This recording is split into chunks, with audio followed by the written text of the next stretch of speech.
কোরবানের ঈদ ঘনিয়ে আসছে। এই কোরবানের ঈদটা হোক আমাদের জন্য ত্যাগের মধ্য দিয়ে। অর্থাৎ গত কয়েকদিন ধরে সোশ্যাল মিডিয়া এবং এলাকার প্রতিবেশীদের থেকে জানি বা নিজের ব্যক্তিগত এলাকার কথাই বলি, আমরা দেখছি যে একদল চেষ্টা করছে কিভাবে মাঠ দখল করবে। অর্থাৎ বাজার যে ডাক, সেই ডাকের মতো কোরবানের ঈদের যে ডাক, অর্থাৎ মাঠের একটা ডাক পড়ে, সেটার মধ্য দিয়ে সেটি নিতে হয়। আপনার এলাকায় এরকম রয়েছে কিনা অবশ্যই কমেন্ট করে জানাবেন। তবে যে বিষয়গুলো শেয়ার করব সেটা হচ্ছে যে কোরবানটা হোক আল্লাহর জন্য, ত্যাগের মধ্য দিয়ে, লোক দেখানো নয়।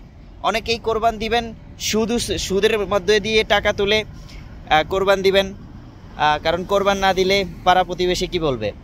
অনেকে আছেন হারামভাবে টাকা উপার্জন করবেন, সে হারামের টাকা দিয়ে করবেন। আবার ভালো যারা হালাল পথ অবলম্বন করে হালাল পয়সা দিয়ে কোরবান দিবেন, তাদের বিষয়টা আলাদা।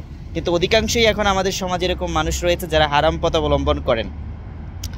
সব মিলিয়ে যেটা বলা, আশেপাশে অর্থাৎ যাই হোক না কেন, কোরবানটা হোক আল্লাহর জন্য, ত্যাগের জন্য।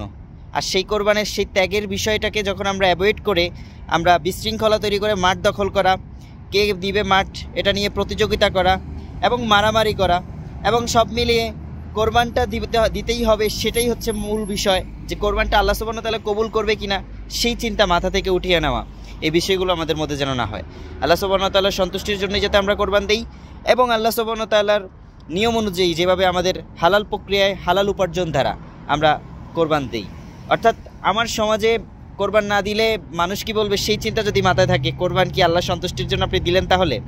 এবং এমন যদি হয় আপনি লোন নিলেন, লোনের টাকা দিয়ে কোরবান দিলেন, অর্থাৎ যেখানে সুদ রয়েছে, হারাম, সেই কোরবান কি আল্লাহ সুবহানাহু ওয়া তাআলা কবুল করবেন?